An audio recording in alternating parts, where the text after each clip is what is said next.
Welcome to the Magician with a Microphone podcast. I am your host, Chris Langle of Chris Langle Magic. Guys, it is wrestling week this week. I have got to talk about everything that has happened in the last 6 days, professional wrestling wise. Now, last week I talked about my predictions for Summerslam if CM Punk did not return and sign with AEW. Okay? I made my predictions for SummerSlam because I thought if Punk did not show up at AEW, expect him at SummerSlam. And boy, was I wrong. And I am happy to be wrong. Guys, it's such a great time to be a wrestling fan right now. That's all I'm gonna say. I'm gonna go over first. I'm gonna say I'm so happy that CM Punk is back. We're gonna talk about his return. We're gonna talk about SummerSlam, and we're gonna talk about what I think should happen and how I would book certain things and what I think should have happened. This is going to be like a WWE, AEW like crossover. I'm just going to rant about wrestling today. So it's a good thing I got my Monster and my Dunkin' Donuts and I'm ready to go. So let me take a sip really quick.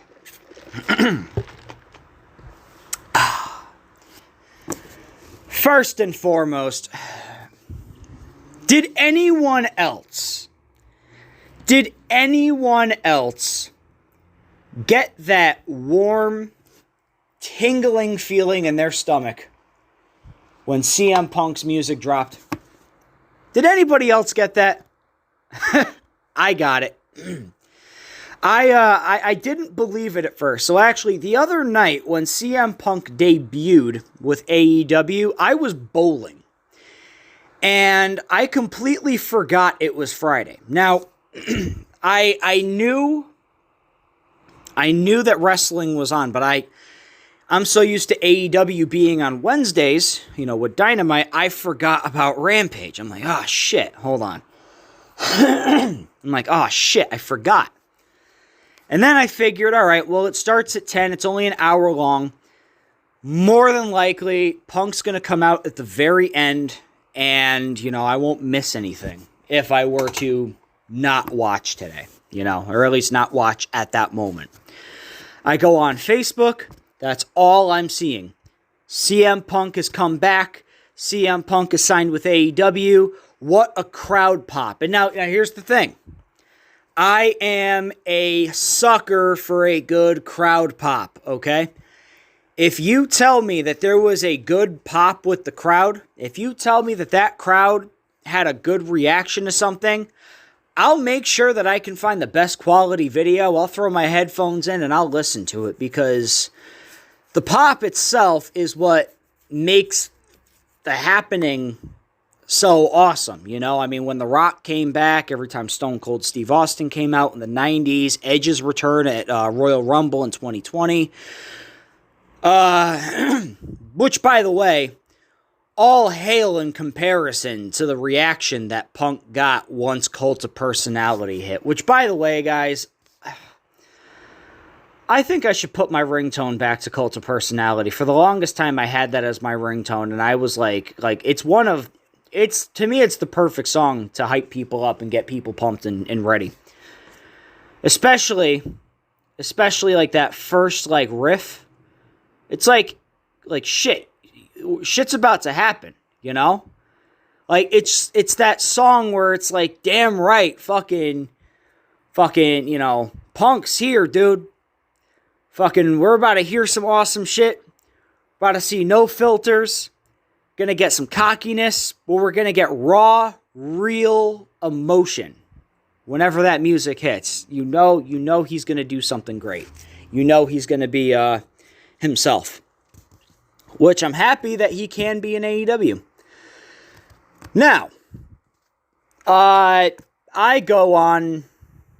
I'm on Facebook. I'm looking around. I'm part of 15 different wrestling groups on Facebook, and lo and behold, there it is. And they open the show. They open the show with Punk. I'm like, holy crap. They're not going to, like, let everybody, like, wait in anticipation. Like, is he going to show up? Is he not going to show up? Is it going to be Bryan Danielson? Is it going to be MJF? Is it going to be somebody? No. Guys, they come out with a bang. They open up the show, and all you hear is CM Punk, CM Punk, CM Punk, and they let it play out a couple times. And when that TV static hit, and that first riff went through those loudspeakers, dude, I got goosebumps immediately. Okay? When Punk came out, first off, let's go just right before Punk came out. That crowd pop was the best I had ever heard. You cannot convince me that that was not louder than Stone Cold Steve Austin coming out and helping Mankind win the world title. You cannot convince me that it was louder than Rock coming back. It was not louder than Edge coming back. Sure as hell was not louder than Triple H coming back in Madison Square Garden. That pop was the loudest wrestling pop I have ever heard.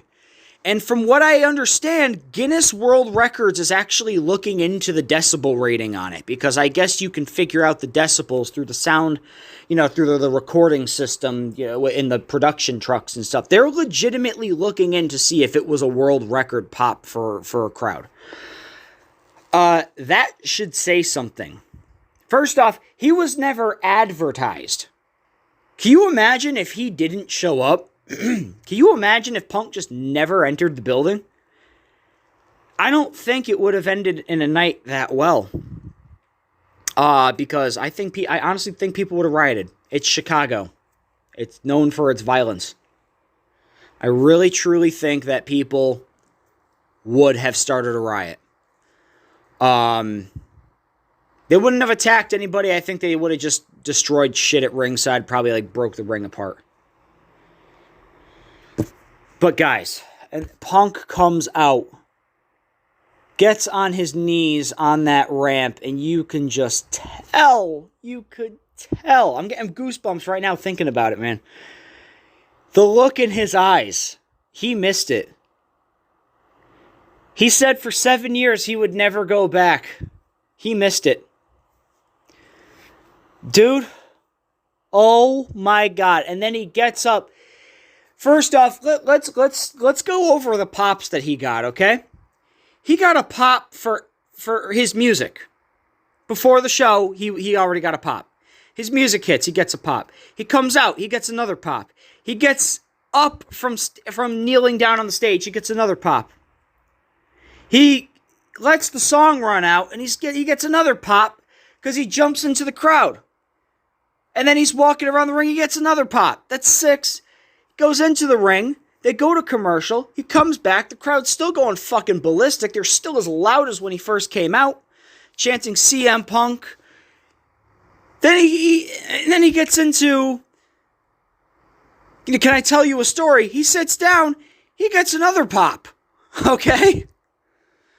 Dude, he got, like, the pops that he got throughout that entire promo, which I wish went on longer. But at the same time, it was the perfect length. Okay? Oh my God. And you know what? People are going to call me a mark and a fanboy and a bandwagon. First off, I am not a bandwagon when it comes to CM Punk, okay? I will admit, I was a bandwagon for a couple of things in professional wrestling, Fandango being one of them, okay? New Day being another one. Even though I did give New Day a chance and didn't like them at first, then kind of grew to like them. But I became a fan of Fandango because of the Fandangoing. I thought it was hysterical. I looked into the guy. Plus, I was there the night that it happened, the night that it started, both WrestleMania, because people don't realize Fandangoing actually started at WrestleMania. I was like 5 sections away from the people who tried starting it that night, and it just didn't catch on. So it started at WrestleMania, not at the night after. Same thing with when people sing John Cena sucks. John Cena sucks. That started at WrestleMania 29 too, because there were two guys they had like this booth at WrestleMania, and mind you, I had never heard this before I heard these two guys. They had this little booth where you could like cut a promo or like sing an entrance song, and they were singing John Cena sucks. And yeah, they kind of started it. So there's that. But I was a bootleg fan, like a bandwagon fan of Fandango. I was a bandwagon fan of the New Day. I was a bandwagon fan at first for Orange Cassidy, and then I started doing some research because I liked how he was getting over at All In. And then I started doing research on him and realized that he's actually really fucking talented. But for CM Punk, I was always a fan of CM Punk. I liked him in Ring of Honor. I liked him in the rehash of ECW. I liked him when he first came over to WWE, when he cashed in Money in the Bank. I liked him when he was doing the Straight Edge Society. I liked him when he became the voice of the voiceless. I liked him when he was threatening to leave. And I really, really liked him during that 434-day reign. I have always been a fan of CM Punk. Always. To the point, like, I started wearing mutton chops because of CM Punk. My ringtone on my phone was Cult of Personality for like 4 fucking years. I was legitimately upset when he quit and was hoping that he would come back for like 3 years. I am a CM Punk fucking fanboy, okay? Am I straight edge? No. I was for a long time because of CM Punk, but then I just, I realized that I don't have to worry about my problems if I'm drunk all the time. So I drink like a fish now. But, dude, his in-ring ability, his persona, his sarcasm, his just straight up talent on the microphone. CM Punk is a huge inspiration for my stage show. Like, just the overall, like, promo ability. Him, Paul Heyman, and Jesse Ventura are the reason why I became a manager when I was in the professional wrestling game. Because they, like, it's just, it's easy to get people to hate you. I was a heel. I was Scott Hughes, the manager of the JAC, the United States Champion of the world, the best to ever grace a ring, both in the yard and in the building. Stuff like that, I could probably still cut a promo if I was given like a topic or something. I could probably do. I mean, like, I started cutting promos for like the build-ups to my shows and everything. Like the Bijou, I cut a great promo, but nothing wrestling related. You know what I mean? Anyway, I got way off topic. Okay, CM Punk starts talking about, which the jabs at WWE were great but subtle, and I loved it. Never once mentioned the name WWE, never once put them down, but he was brutally honest. When he said that he was never going to get healthier physically, mentally, spiritually, or emotionally if he stayed in the same place that got him sick, dude, I fucking felt that. From a personal level, I felt that, because I know what that's like. I've been sick because of certain people and places that I stayed with, and if I had stayed, I would have died. I felt that. I also felt it when he said that there's a bunch of talent that he wants to work with, and when he asked himself, they're here, why aren't you? I felt that too. Like, shit, like, you could tell he's happy to be there. You can tell he wants to be there. You can tell he missed the audience. He said he heard us for 7 years. And you know what? Kudos to him. I was hoping that he would do good in the UFC. I knew he was going to bomb, but I was hoping he would do good. I mean, granted, he didn't. His acting is not bad.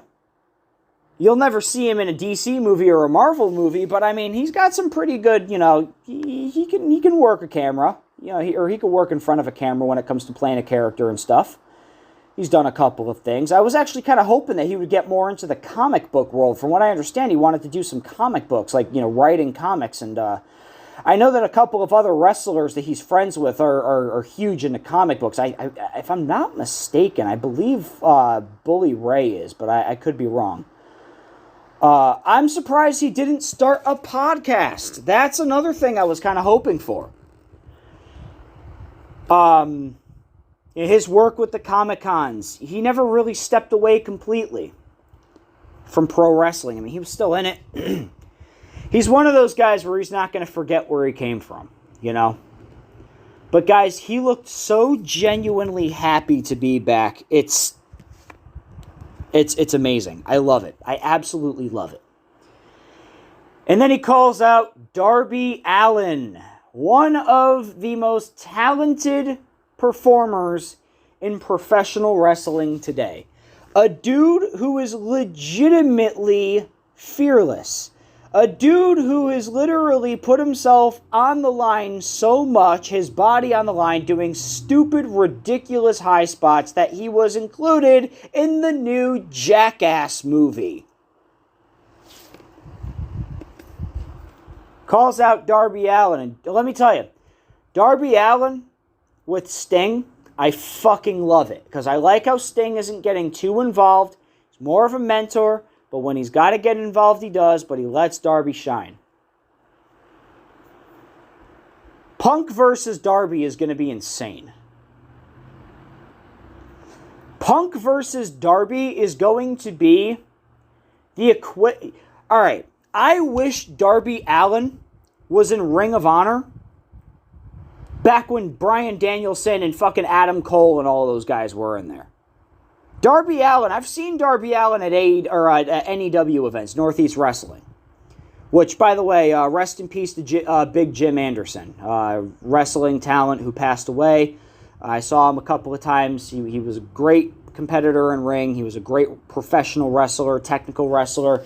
Good for a big dude, and from what I understand, everybody loved him outside of the ring. I met him a few times. Unfortunately, he was in character, so I never really got to know the real him. But everybody that I had heard, fantastic guy. I wish well for his family. My condolences to his friends, to the fellow wrestlers that he worked with. Professional wrestling lost a huge, huge talent. But I saw Darby Allin at NEW a couple of times. Let me tell you something, dude. That fucking guy knows how to work. He's tiny. He's smaller than I am. I'm 5'7", 5'8", depending on what shoes I'm wearing. Darby Allin's he's taller than me, but he's skinnier than me. I mean, he's muscle. He's muscle, but I mean, he's like skater muscle. Like he's got a skater body. Like you're really, really thin. His feet look gigantic because he wears big boots. Hands aren't that big. Kind of lanky. He's got like Steve-O. Like Steve-O when he was like a junkie and he was really skinny. Think of that. Skater complex. But the dude can work. The dude, he's not afraid to take bumps. He's taken bumps that I'm convinced fucking Darby Allin should have been in ECW. Oh my God, could you imagine the matches that Darby Allin could have had with prime ECW guys? Can you imagine Darby Allin versus Sabu? Oh my God. The fucking carnage that those two would have created together. Darby Allin versus Raven?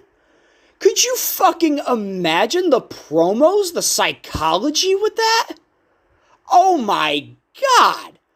I'm starting to sound like Joey Style. Oh my God! Could you fucking imagine Darby Allin and Tommy Dreamer? Darby Allin versus the Sandman. Darby Allin versus Taz, versus Mike Awesome, versus fucking, holy crap, just any one of them. Rob Van Dam. Darby Allin would have been a fucking legend in ECW. CZW, I understand I think he's wrestled in CZW before. I don't know if he's gone against Nick Gage. I'm not sure. Who did he wrestle when I saw him? It wasn't Moxley. It was one of the indie guys. Anyway, fucking fantastic competitor, dude. He is going to be able to bring out amazing skill in CM Punk. I have a feeling we are going to see CM Punk wrestle better in his early 40s now than he did in his last 5 years in WWE, and he was legitimately the best wrestler WWE had. Okay? Next to Daniel Bryan, which I'll be the first to admit, and I'm going to admit because we're going to be talking about him in a little bit, I am not a fan of Daniel Bryan. I don't like him. In-ring work, he's great. Like, his wrestling skill-wise, his technical wrestling-wise, he's great. He is the definition of a fucking bandwagon bitch. I'll get into it. I'll get into why I don't like him in a little bit. Alright, but Darby Allin versus CM Punk at All Out. Which, by the way, guys, CM Punk, his drawing ability, tickets for All Out before he showed up at AEW were like $35. Second hand, they are now $1,000. Think about that. I heard it best from Jim Cornette. CM Punk sold out an NBA basketball arena on the rumor that he was going to show up. The matches that night were not the best. I'll admit, I'm not really the biggest fan of Jurassic Express. I like Jungle Boy. I have a feeling Jungle Boy and CM Punk, that's going to be a fucking great match. I don't like Luchasaurus that much. I don't buy into it. And I cannot get behind that fucking third guy that they've got. Who the hell is his name? Marco Stunt, can't get behind him. The dude, him and my daughter are the same size. My daughter's 4, okay? And anybody who breaks his leg doing a Canadian Destroyer because you mistimed it and fucking broke your leg on a fucking barricade, you're a moron. And then he flosses. He floss dances. When I saw him floss dance, it's when I lost all respect. I wanted to give him a chance until I saw him floss dance at all, and I was like, nah, fuck this guy. Done. Don't even want to see him. Get him out. Kill him. No, don't kill him. Don't kill him. But break his other leg. Guys, the matches. Now, mind you, there are matches that I don't expect to happen at within AEW. For specific reasons, because they have happened in WWE. Mind you, me saying that because they've happened in WWE, I think we know what we're talking about right here. We're not going to see Punk versus Jericho. We're not going to see Punk versus Moxley. We're not going to see Punk versus Paul White. I would honestly, I'd prefer not to see Paul White wrestle at all. I think his role in AEW as a commentator and as like a background role, I think it's fine. We don't need to see him wrestle. We're not going to see Punk versus Cody. We're probably not going to see, and I say this because I don't expect it to happen. Not that I don't want it to happen. We're probably not, at least not for a while, going to see Punk versus Omega. But, we will see CM Punk versus Hangman Page CM Punk versus Adam Cole when he does show up. Probably going to be CM Punk versus Bryan Danielson. Probably. I feel like they got to bring in Danielson as a heel. And it might happen. Punk versus Jungle Boy, that's destined to be a great match. Probably not going to see Punk versus Matt Hardy. Punk versus Orange Cassidy. That's a match I want to see. That has fucking gold written all over it because I love Orange Cassidy. I fucking love Orange Cassidy. I think he's one of the most creative, one of the most... Oh man, he is just excellent. The fact that he could do a tope suicida, and I've talked about Orange Cassidy in the past, dude. I am such a mark for Orange Cassidy, dude. I love what they did with him in Jericho. I love what they did with him in fucking, with him in Sting. Alright, oh my god, him and Matt Hardy are going to be gold. That's going to be a great fucking feud. Broken Matt Hardy and Orange Cassidy. It's going to be insane. That's going to be something worth looking at. Something worth watching. Jeez. It's going to be a bunch of guys that Punk is going to wrestle. Maybe FTR. Maybe one of the guys from FTR. Maybe somebody from 2.0. I want to see him and Eddie Kingston in a promo battle, dude. I mean, Eddie Kingston is another one who's growing on me. He can cut a promo like nobody's fucking business. And I know it's not even a character. It's just, he's a fucking Bronx, New York guy. I think he's from the Bronx. Either from Bronx or Brooklyn. But he can fucking talk, bro.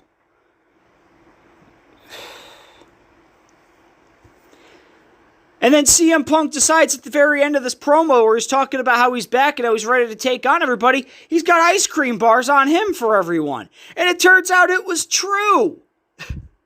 It was true. He actually contacted a local ice cream company in Chicago, paid for it himself, and they delivered the ice cream bars while the show was going on, so that way they were fresh. But they had 25,000 ice cream bars that they were giving out. I personally would have let it melt in the package. Why? Because as long as it's unopened, it's worth something. But, and then of course, how can we forget the crying guy? We got to talk about the crying guy. You know why? Because I felt that, dude. I know. I teared up. The kid in me came back. My love for pro wrestling came back. Guys, my top 3 favorite wrestlers, and I've always said this, have always been Chris Jericho, CM Punk, Randy Orton. 2 out of the 3 right now are in AEW. Randy's going to retire with WWE. Even though fucking Randy Orton in AEW would be insane. Can you imagine the matches that he can have? Can you imagine him versus Darby Allin? Jesus Christ. Mainly just because I want to see Darby Allin sell a fucking punt kick. Holy crap, that'd be cool. Darby Allin's going to sell the GTS like it's fucking nobody's business. But yeah, 2 of my 3 favorite wrestlers right now are in AEW. Now, let's move over to SummerSlam for a second. That fucking monstrosity of a pay-per-view, which had potential. It had so much potential to be great because let's think about it. They really didn't have a fucking choice. SummerSlam needed to be a goddamn draw. It was, but it wasn't. Okay? I missed the first 2 matches. I missed RK Bro winning the tag team titles. What was the other match? I missed Damian Priest and Sheamus I missed that one. Saw the women's match, was pissed the fuck off at it, the triple threat match, because let's face it, Charlotte does not need another goddamn title. As long as she is a wrestler in WWE, she does not need another title. We are sick of her. She literally has get the fuck off of my TV heat. She no longer has heel heat. It's we no longer are interested in you. Go away. She has Jeff Jarrett heat, as far as I'm concerned right now. And a couple of people in the WWE do. Rhea Ripley should have won the match. I wouldn't have been mad if Nikki Ash, or Almost a Superhero, whatever the fuck they're calling her, I wouldn't have been mad if she retained, but the fact that Charlotte won and pinned, no, not even pinned, made Nikki tap? There goes my voice getting itchy again. Good thing I got beverages this time. Made Nikki tap. Why do you need another belt? And the thing that shouldn't have, or the thing that should have happened after she won, didn't happen. That happened later in the show, and I'm talking about Becky Lynch, another thing that pissed me the fuck off. Let's see. What else was there? What other matches? Oh. Oh. Lashley and Goldberg. Jesus. Fuck, there was another match that should not have happened. I'm happy Goldberg found more moves. Like, he started off the match with a shoulder tackle. The first thing I go was, oh shit, Goldberg found another move. Cool. Found a hip toss. And then they got into the same bullshit. The spears. The jackhammers. And Lashley comes back. And then Lashley hits him with a spear. And then he gets his knee hurt. Well, Goldberg, you stupid fuck. If you weren't jumping every time Lashley would spear you, you wouldn't have fucked your knee up. And then he misses the goddamn cue when MVP hits him in the back of the knee. To fucking sell his knee. Because he was selling that afterwards. But then Lashley goes to spear him again. And he jumps again. And Lashley hits him right in the knee. God damn. See, I'm getting allergies and coughs just thinking about this match. Holy shit. They had to stop the match. Because of Goldberg's knee. Whether it's a work or a shoot. You don't stop. I think that's the first time I've ever seen a Goldberg match stopped because he couldn't continue. And then Gage comes out and fucking Lashley puts a hurt lock on Gage. First off, I do have a problem with that, okay? Gage Goldberg, from what I understand, somebody fix this, somebody look this up for me if I'm wrong. Gage Goldberg is 15 years old. Okay? He is not out of high school. Why is he in a wrestling ring choking out Bobby Lashley? Why did they let Lashley put him in a hurt lock? Look, work or not, I don't care if Lashley puts no pressure on the fucking hurt lock and Gage is just selling it. Why are they letting Bobby Lashley beat a fucking kid up? And I know you're going to come back at me and say, oh, Kenny Omega had a match with an 8-year-old girl. That was in Japan. That was supposed to be a joke.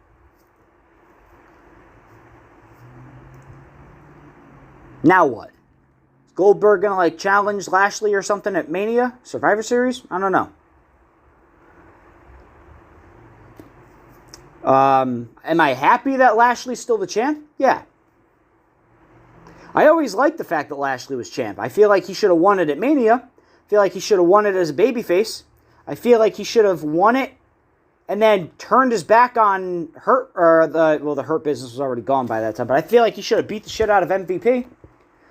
turned babyface and ran as a face, because I personally think if you're the head of the company, if you're the WWE champion, you need to be a babyface.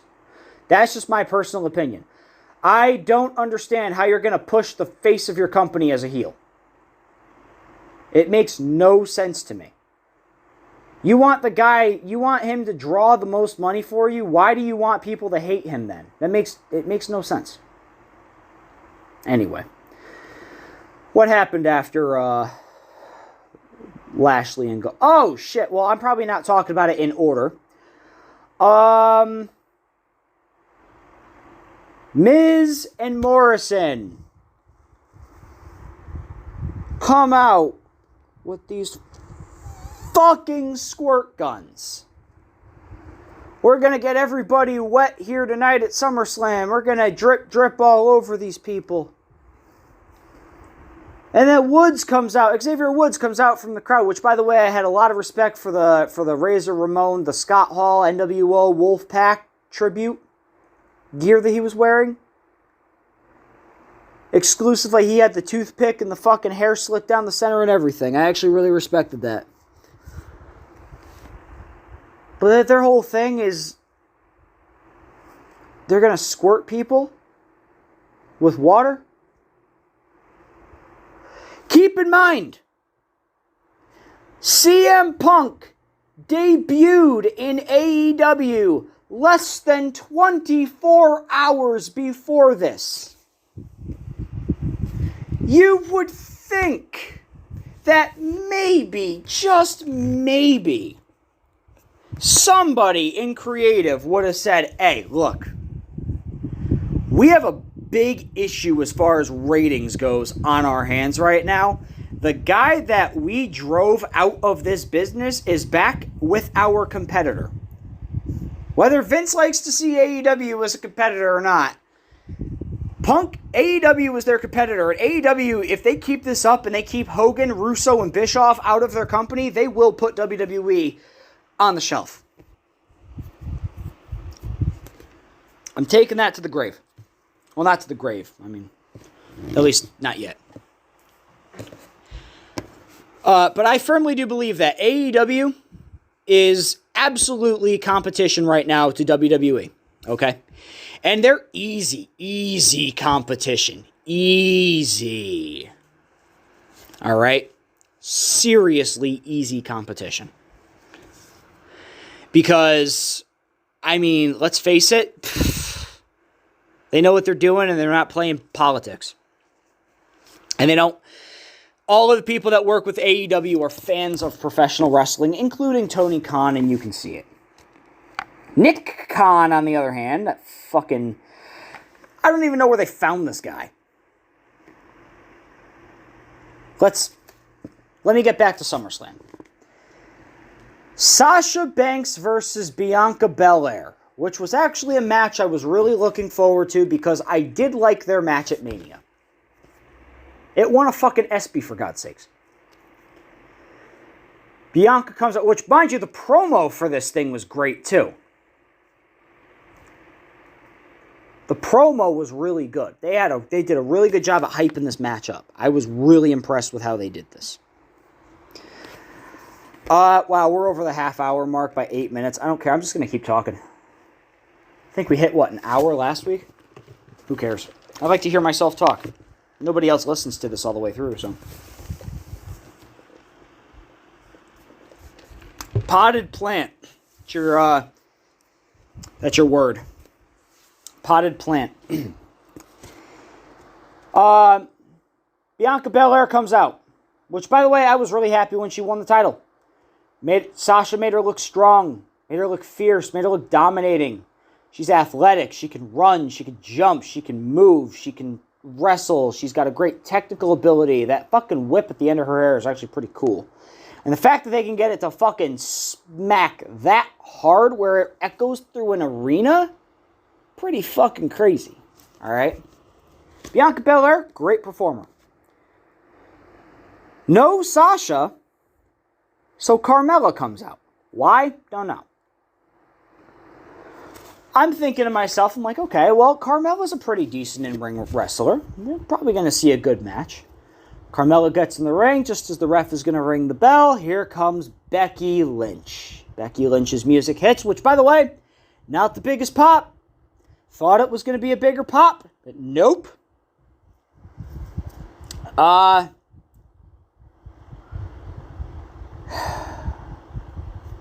What the fuck?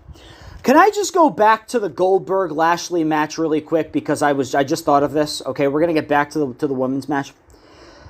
All I want to say, look back on the match. Goldberg looked hurt and he looked tired. I don't think he was set to compete that night. I don't think that he was in competition mode. I think that's part of the reason why they ended the match.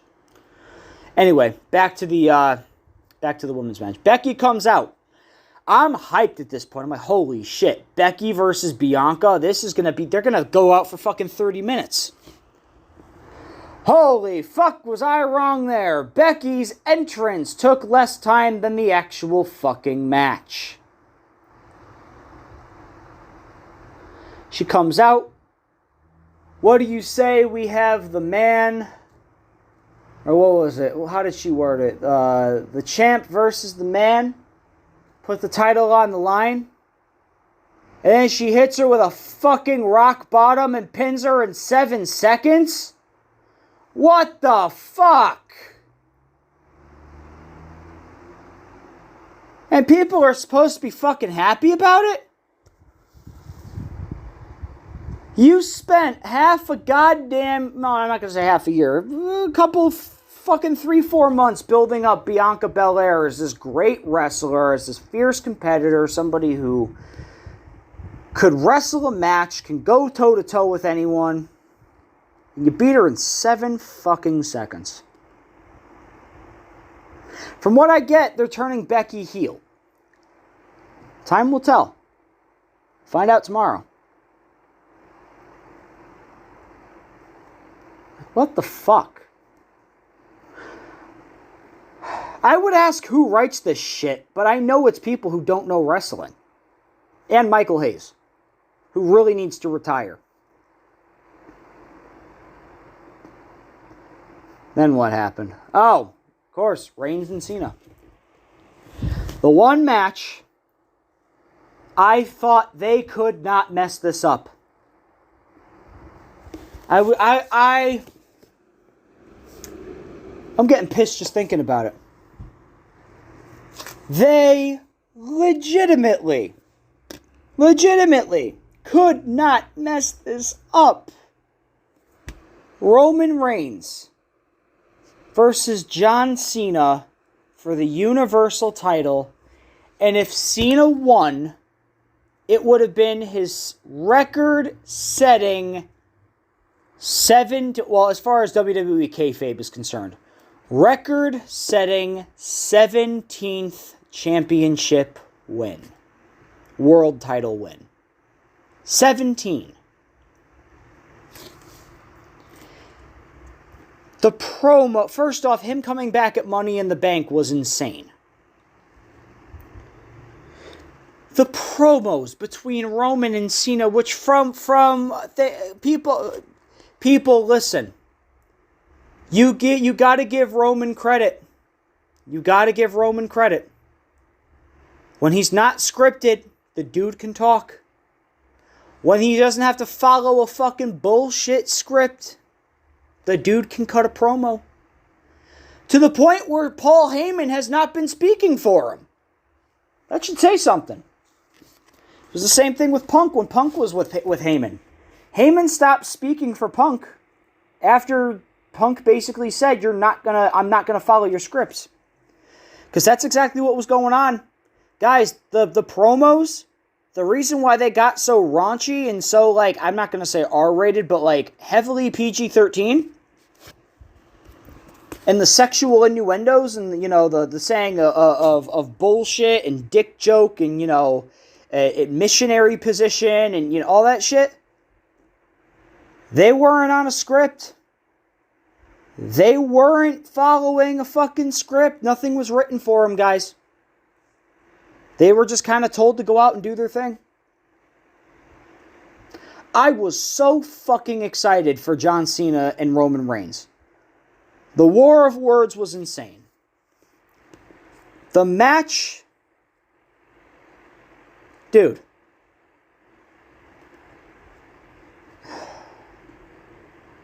What the fuck?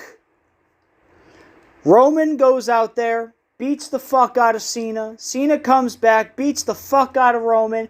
Roman hits a spear. Roman hits a couple Superman punches. Cena kicks out. Cena hits an attitude adjustment. Roman kicks out. They go outside of the ring. Cena hits the attitude adjustment through the fucking announce table. Roman kicks out. Roman gets the drive-by, which by the way, I fucking love that move. The drive-by dropkick is a great fucking move, okay? Knocks the fucking spit out of John Cena's mouth. Cena kicks out, right? The psychology of Cena getting all of these close roll-up pins. All I gotta do is pin you 1, 2, 3. Cena hits an AA from the second fucking rope. Roman kicks out. Roman hits a spear. Cena kicks out. I'm like, oh my God. Once I saw Cena kick out of that first spear, I was like, Cena's winning the title. Cena's going to win the title. Once I saw Cena hit that AA from the second rope, I was like, oh my God, Cena's going to win. And then Roman kicked out. And then Roman hits another spear and pins John Cena. And retains the title.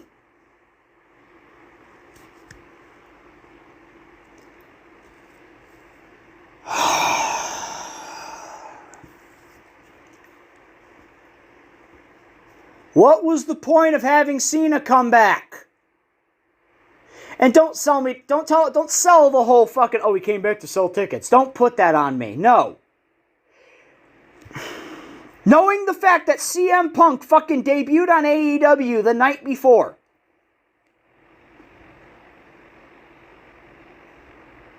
And then, for the umpteenth time, Brock Lesnar comes out. Which explains why they had to release 51 fucking people from the company. Brock Lesnar comes out looking like a goddamn onion with his fucking man bun and his beard. Allegedly as a babyface. Which, if it's true, I'm sort of excited to see where this goes. Because Heyman is now with Roman. But guys, I am so fucking sick and tired of seeing Roman Reigns versus Brock Lesnar. It's literally turning into this modern era's version of Randy versus Cena. Randy Orton versus John Cena headlined like every other fucking pay-per-view for like 2 years. Roman versus Brock is getting very old very quickly, even though right now the roles are technically reversed character-wise. Lesnar, from what I understand, is a babyface. Even though him beating the fuck out of John Cena after SummerSlam, I don't think that's babyface material. Should have helped him up, said, hey, how you doing? Let him go on his way.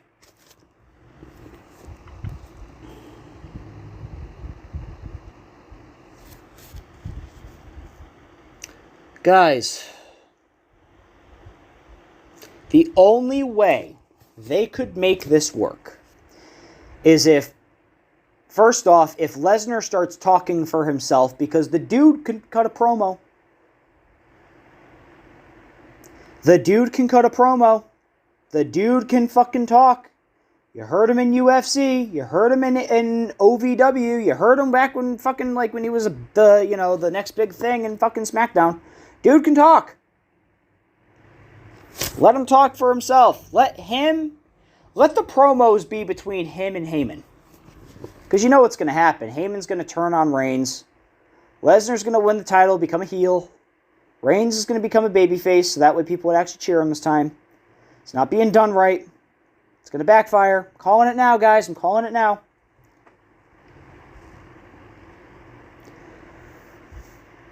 Why am I saying all of this? First off, SummerSlam. The best match was Edge versus Rollins. I forgot to mention that. Holy shit. Edge versus Rollins was a technical fucking masterpiece. Edge was bringing back moves I have not seen since the fucking Attitude Era. Rollins is a great storyteller. He can sell any move. Seth Rollins is one of the best wrestlers in the world right now. Edge has not lost it. Rollins knows how to sell Edge's moves. Very well, I might add. And then Edge coming out to the Brood theme song, I thought that was fucking cool too. Complete fucking throwback. Thought it was great. They couldn't mess that up. Edge and Rollins is the only match that they did not mess up. That was how I knew Edge was going to win, because if Rollins won, there was no point. Edge has got to look strong.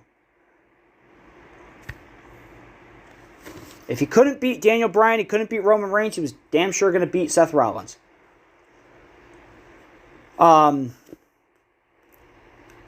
Holy shit, what a great match. The back and forth, the fucking brought out an execution from the second rope.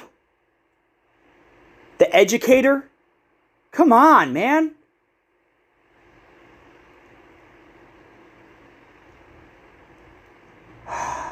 Seth Rollins reversing the spear into the pedigree. I thought, well, it wasn't really a pedigree, but it was pretty close. I thought that was cool. Holy shit. What a match. That honestly, that could have been like the ending to another pay-per-view match, like another pay-per-view in general, and I would have been perfectly content with that. That was the only saving grace of that night. SummerSlam needed to beat AEW. To me, they didn't. To the WWE fanboys and defenders, they're going to say, oh, SummerSlam had the highest rating and highest viewed SummerSlam of all time. Because people wanted John Cena to win number 17. Because CM Punk coming back at AEW stirred up the pot so much with WWE that if you think about it, Vince had no choice but to make the right decisions and didn't fucking do it. Vince had no choice.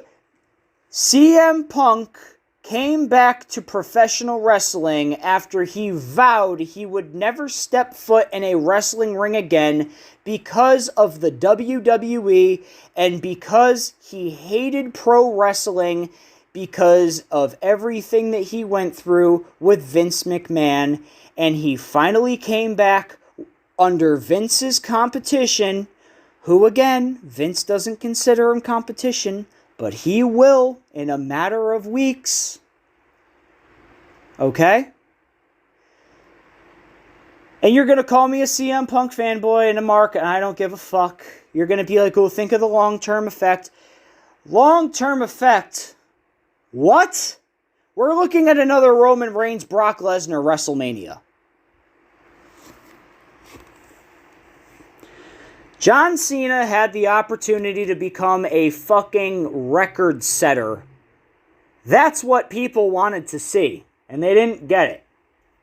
They were pissed off at the Becky Lynch match. They didn't want to see Goldberg. They didn't really want to see, well, anything else that happened that night. Because let's face it, the card, other than, fucking, why was Nakamura there?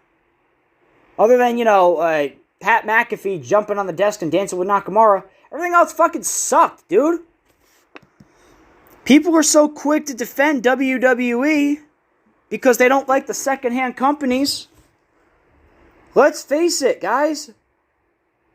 SummerSlam had like 2 good matches. The women's match. Oh, and Alexa Bliss's match wasn't that bad either. Even though I cannot stand Eva Marie, but I'm really happy with what they're doing with Viper. Or Piper Niven, however she's going now.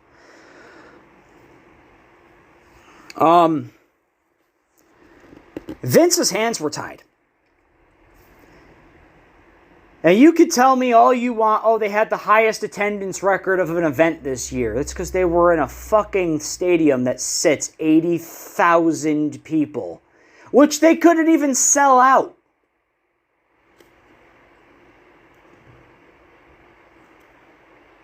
They say it was the highest grossing pay-per-view, or highest grossing SummerSlam and the highest viewed SummerSlam of all time. Because people were so curious to see if Vince was actually going to pull the right triggers after CM Punk actually came back. And you can't tell me it's anything else. There was nothing else on the AEW card besides Moxley versus Danny Garcia, which, by the way, it's kind of weird because I know a Danny Garcia, but he's a magician, not a wrestler. He's actually David Blaine's right-hand man. His name is Daniel Garcia. Fantastic magician. Nothing else on that card was worth watching except for CM Punk. And they were very smart, by the way, to have Punk come out, do his entrance, go to commercial break for 90 seconds and come back, because that means that everybody was able to text their friends and get eyes on AEW. And I absolutely refuse to believe that only 1.4 million people watched AEW that night. Refuse to believe it. There's no fucking way SmackDown did a better viewing rate than AEW did. I'm sorry. I cannot and will not accept that.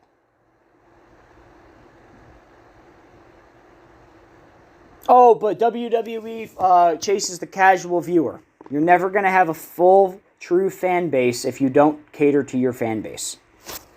Let the casual viewers come in. It's word of mouth. If people start seeing that wrestling is cool again, they're going to get curious. Okay? Wrestling is cool again right now. CM Punk, in my opinion, is going to be the reason for a very long time that AEW does ratings that are unbelievable for them. Call me a mark, I don't care. I don't give a shit, okay? Then what happened that weekend? NXT was alright. I don't remember all of the matches. I remember, the hell was it? The women's match was good. Dakota Kai versus, which by the way, Dakota Kai is fantastic in the ring. They need to do more with her. Dakota Kai versus Raquel Gonzalez was a great match. I think the psychology was great, even though I feel like it was a heel versus heel, and I couldn't really make up my mind on who I wanted to win.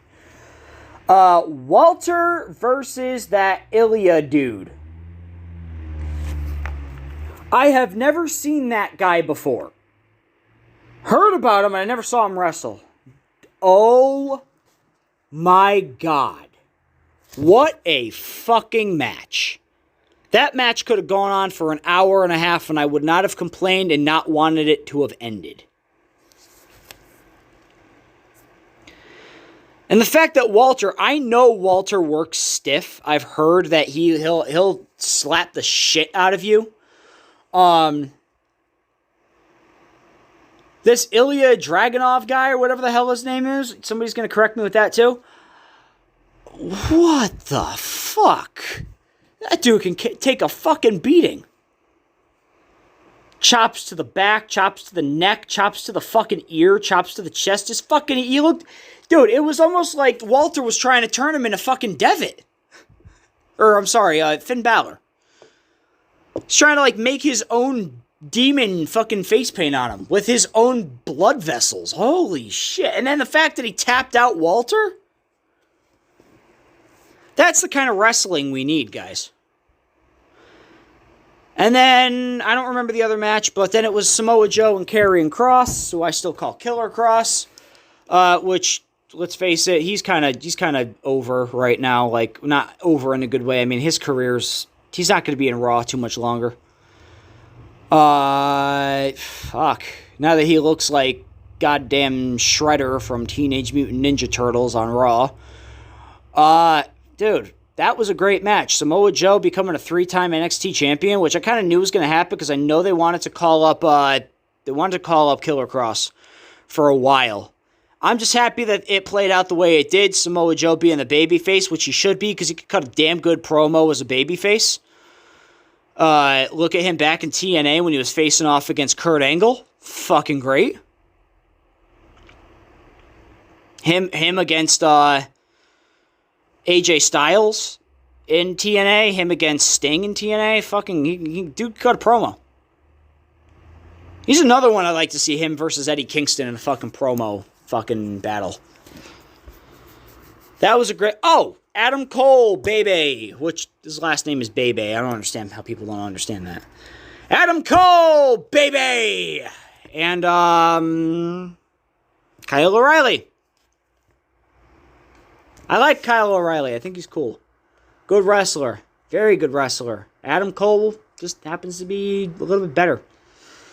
And I feel like Adam Cole should have won that match. And had I known, because I did not know at the time, but that was Adam Cole's last appearance in WWE. He's going to be going to AEW very soon.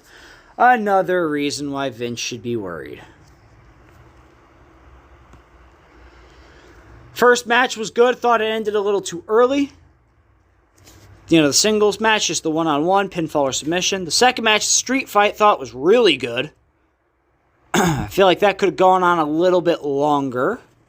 Third match, a cage match, fucking bullshit. How are you going to tap somebody out with one arm? Adam Cole, all right, let's look at this from a realistic standpoint. If you handcuff somebody to the ring and they can't move, they can stand, but they can't move anywhere. What would be the first thing you would do if you knew that your opponent could not escape the cage? I'd go to the other side of the fucking ring, climb up the cage, blow him a kiss, jump down, win the match. No. Adam Cole had to be an asshole. And he lost. AEW had one night. WWE had 3. I still think AEW did better than all of WWE weekend. That's just me. What do I think is going to happen in the long run? I don't know. We're gonna have to find out. But understand something. The game has officially changed. The game has changed. Oh, it's a whole different fucking ballgame right now. With Punk being back. Because that's going to inspire other guys to want to jump ship. We're going to get dream matches we never ever thought we'd see. I'm at the point right now with WWE where if I found out tomorrow that Vince sold the company, I wouldn't be surprised. Because I don't know, man. They've had years. I was just talking about this with a friend today. They've had years to fix their shit, and they haven't done it. You know it's bad when the authority have to drop character, go into the center of the ring, and tell the fans, we're going to give you what you want now. We're going to stop all of this anti-fan bullshit and give you what you want. Why can't you just do yourselves a favor? All right, this is a big way. This is a huge way that WWE would be able to fix their problem. Fire your creative team. Everybody. Fire every single person who makes any sort of decision in that company. Tell Vince McMahon that he no longer has final say of his company. Why? Because Vince is delusional and thinks we're back in the fucking 1970s. Where if you tell everybody that this is the guy you're going to like, they're going to buy into it. Which, by the way, you can also blame CM Punk for Roman Reigns failing as bad as he did. You can blame Punk for that. Because Punk made it clear that the company shills and the people that they're shoving down your throat are not going to be the ones who get over with the fans. And as long as you don't listen to the fans, they're going to rebel. That's what he said when he was doing that contract negotiation. He said, you never listen to the fans. You don't give them what they want. You give them what you want them to want. And he does. Vince does. Vince thinks that somebody's good and he wants everybody to like them. Vince is that guy at the party who likes ranch dressing on everything and wants everybody else to like ranch dressing on everything, even though nobody else likes ranch because ranch sucks.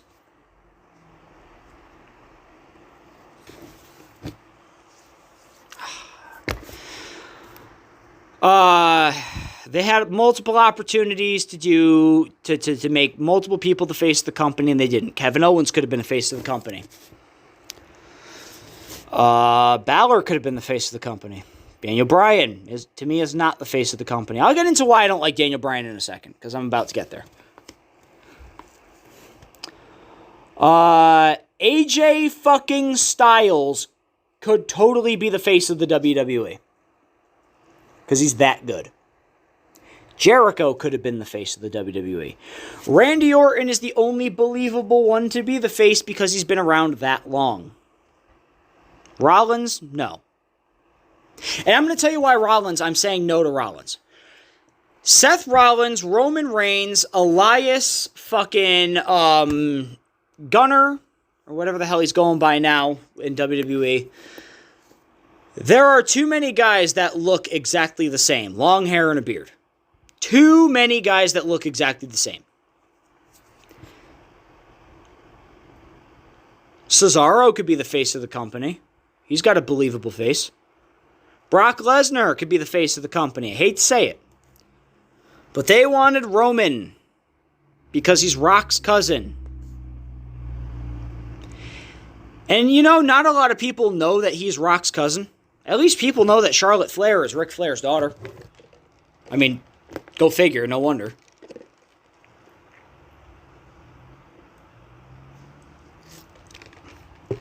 But they very rarely mention that Roman is The Rock's cousin.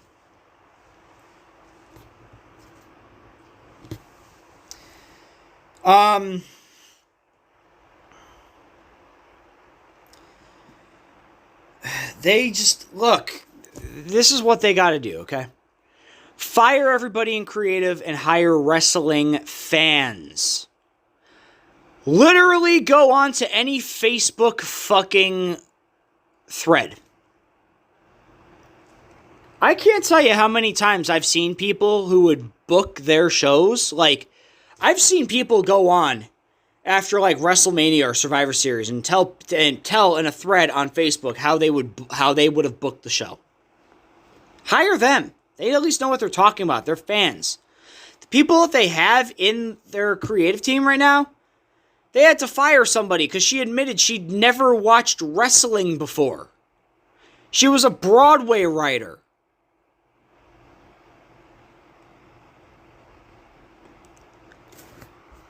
The last time WWE was good was in 2007. Before Benoit died. And actually, Benoit had a lot to do with that. With it being good, because he was just fucking insane. He was amazing. Hate me all you want, call me controversial. I think Benoit should be in the Hall of Fame. Because Jimmy Snuka is in the Hall of Fame, and he was found guilty of murdering his girlfriend. And there are conspiracy theories against Benoit actually killing Daniel and Nancy.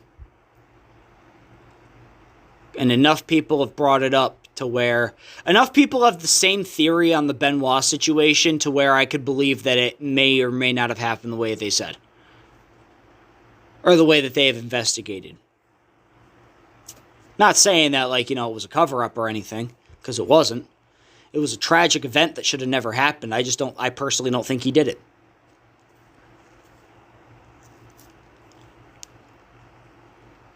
But yeah, they got to fire everybody in creative. They got to get rid of Michael Hayes. They got to get rid of Kevin Dunn. They got to get rid of all of these fucking idiots who don't know what they're talking about or don't know what they're talking about anymore.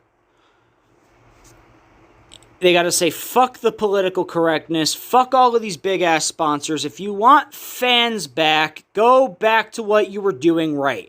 And then they're going to get rid of NXT the way that it was? Are you fucking kidding me? How long is this podcast going on for? I have been talking now for well over a goddamn hour, and I'm not stopping anytime soon.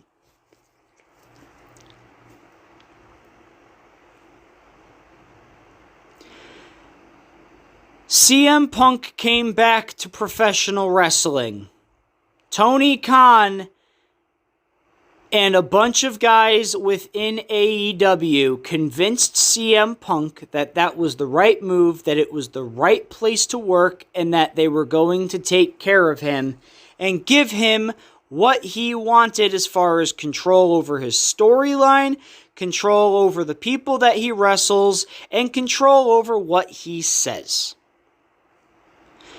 Vince McMahon should be shitting his fucking diapers right now.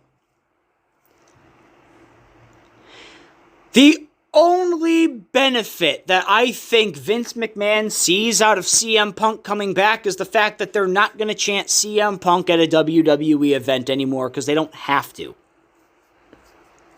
Not even to troll him. I hate to fucking say it, guys, but call me a mark. I don't care. CM Punk is professional wrestling right now. Okay? There, I said it. CM Punk is going to get the people who didn't like wrestling after he left to start watching again. He's going to be the one, because it was the number one trend on Twitter for like fucking 4 days in a row. Millions and millions and millions of views on YouTube. Him returning, just his entrance.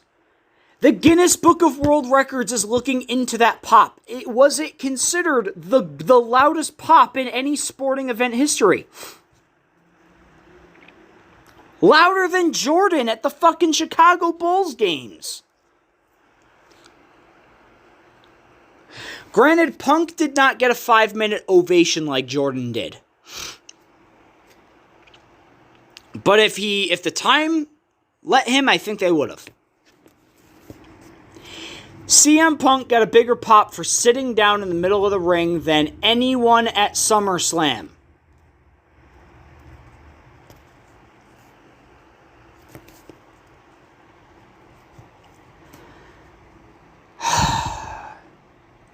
And WWE had the opportunity to make it right and actually give them competition and make Cena the 17-time world champion. They didn't fucking do it. Hell, I would have had Big E cash in on somebody. I would have had Big E cash in on fucking Lashley. Oh, that would have definitely brought some attention. Holy shit, that would have been cool. No, instead they got Miz and Morrison getting sprayed with a fucking squirt gun.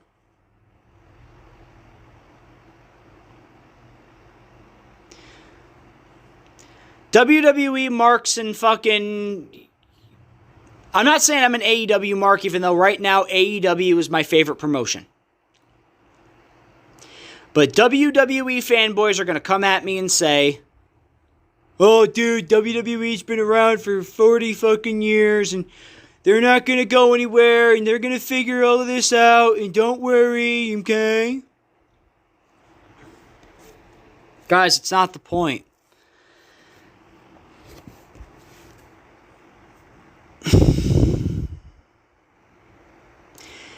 If Tony Khan keeps Hulk Hogan, Vince Russo, and Eric Bischoff, the three guys who collectively have killed every company that they have been a part of at the same time, with the exception of WWE, because Vince is the final say, they killed WCW, they killed TNA, they would kill Ring of Honor if they went. You send them to New Japan, they'll kill New Japan, and they would kill AEW. Between Russo's shitty fucking ideas and Hogan's political control and Eric Bischoff just being a yes man to the both of them and having the power to be able to make decisions. TNA was at one point better than WWE, and then they brought in Russo and Bischoff. Hogan kills it because he brings in all of his friends who are has-been washed up. Cool, it's good to see them every once in a while. Nobody gives a fuck about the Nasty Boys, I'll tell you that right now. Brian Knobbs, I know he's sick right now. You know, I hope for his recovery as a person. As a nasty boy, I never fucking cared. It's good to see Mouth of the South once every fucking 5 years. But Hogan, every time he comes in, he brings in his friends and end up killing the company. If Tony Khan keeps those three out of his company, they have nothing to worry about.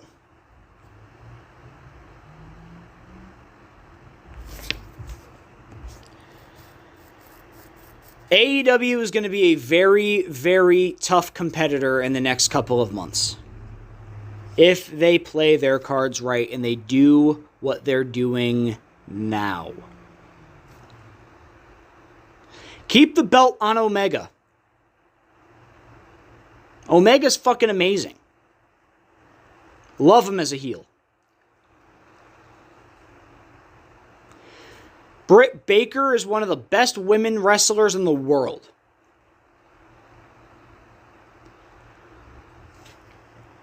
They have the best tag teams in the world right now. They have the best mid-carders in the world. They have the best high flyers in the world. They've got older talent that are willingly putting over younger talent. Not the other way around. They're not scripted. Do they go along with a story? Yes, but that's it. They say, this is where the storyline's got to head. Go out, do your thing. They've got a great commentary team. They've got a great fucking backup team. You know, they've got Arn Anderson and Tully Blanchard and fucking DDP and Paul White and Mark Henry and Taz and all them working backstage, who are all in the wrestling business, who knew what it was like to be in the wrestling business. Arn Anderson, one of the greatest wrestling minds ever. And Tony Khan is doing everything that they're suggesting. He's listening to the fans. He's listening to what they want. He's putting over the people that we want in the right way.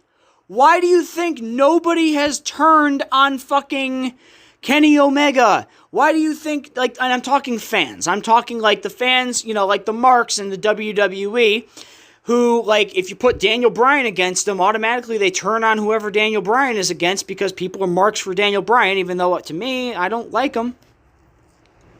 And I don't like him because of the fact that anyone he goes against is suddenly the heel.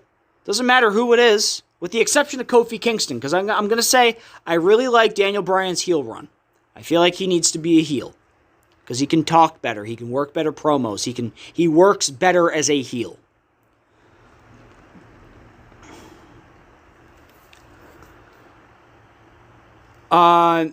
Nobody's turned against anyone in WWE or in AEW.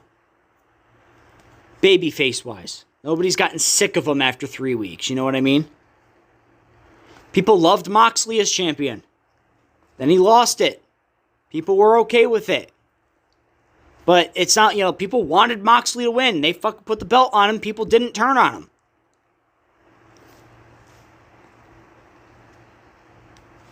Seems like if something is over with the fans, they go with it. Look at fucking Dark Order.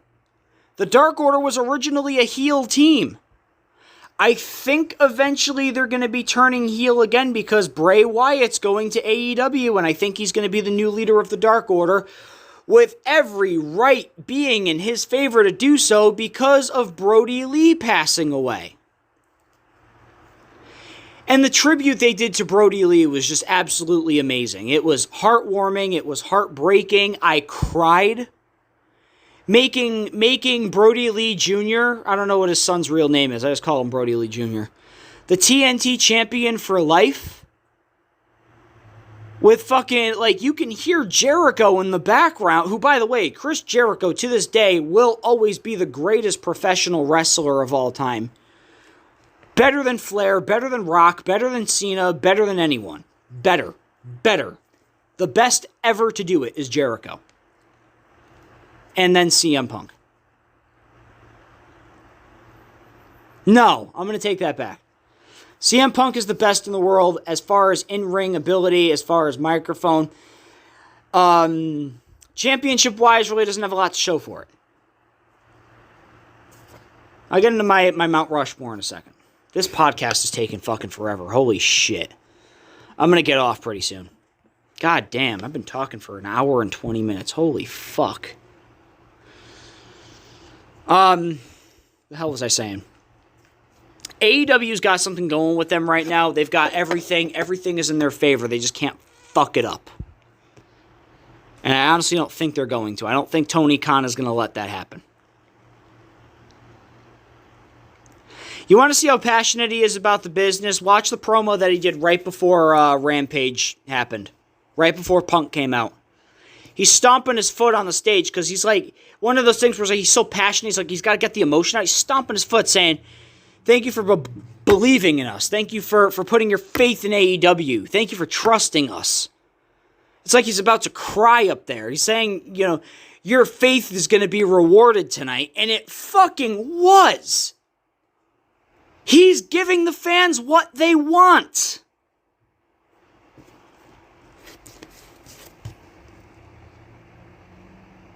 And he's working with the wrestlers. What ideas do they have? What do you think we should do with your character? He's working with them. That's why everything right now is going the way it's going. Because they're just fucking, they have free, not complete free reign, I don't think. Because I don't think they have writers per se. I think they have consultants. I'm not entirely sure how the background works.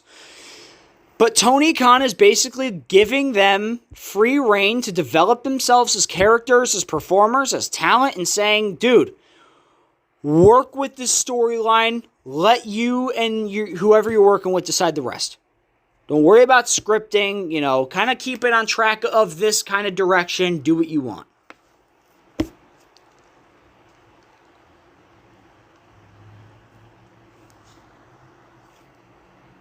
AEW is going to be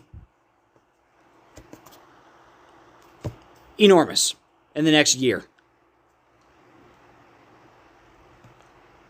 And to think, it all started on a bet. So. All right, really quickly, my Mount Rushmore of professional wrestling. Chris Jericho. Ric Flair. Chris Jericho and Ric Flair are definitely on there.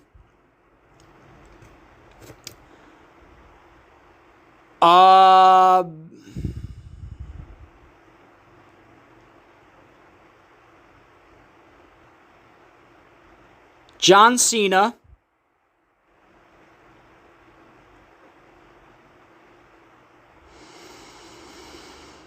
Paul Heyman. Chris Jericho, Ric Flair, John Cena, Paul Heyman. Actually, no. Does it have to be wrestlers, or can it be just wrestling in general? Because if I was to choose managers, it would be Paul Heyman, Bobby Heenan, Jim Cornette, and...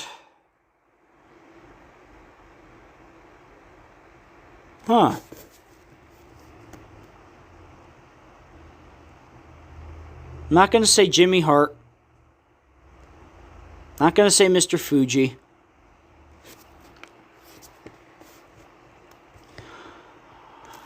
Oh, jeez. Oh, fuck me. Jim Cornette. Paul Heyman. Bobby the Brain Heenan.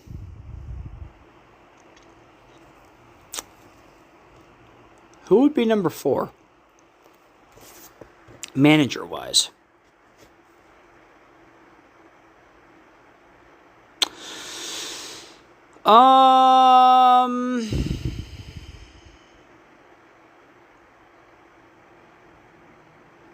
Shit. Miss Elizabeth. Ooh, yeah, Miss Elizabeth. Ooh, yeah. Miss Elizabeth. That's my Mount Rushmore of managers. Jericho, Flair, Cena, probably... Oh my god, I'm torn between Hogan and Austin.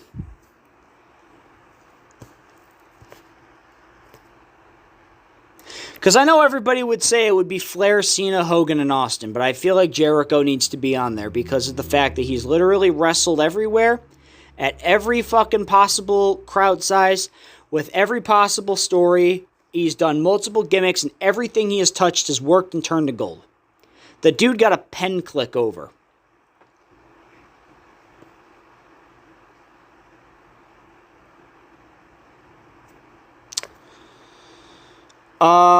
Fuck me sideways. I'm gonna say Hogan. Jericho, Flair, Cena, Hogan. And if they ever decide to chisel a fifth face on there, Austin would be there too.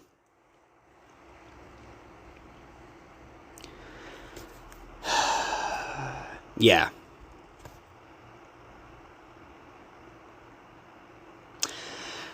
All right, guys. Well, here's the deal. I'm going to get going. I got to rest my voice a little bit. I actually still have stuff to do because I'm here at the gallery right now, and this is where I record my podcast. So, I hope you enjoyed the podcast today. Please leave a comment below if you have anything to say, if you want to bring up any topics for next week. No, this is not going to be a strictly wrestling podcast. I'm willing to talk about anything. So bring up a topic. Anything but politics, because I don't talk politics. Because fuck that. I don't want to lose viewers. So, all right, guys. Have a good night. I'll talk to you later. Thank you for listening to the Magician with a Microphone podcast. My show is at the Bijou Theater, September 12th, Bridgeport, Connecticut, 275 Fairfield Avenue. Tickets are available online, www.bijoutheaterct.com. See you guys later.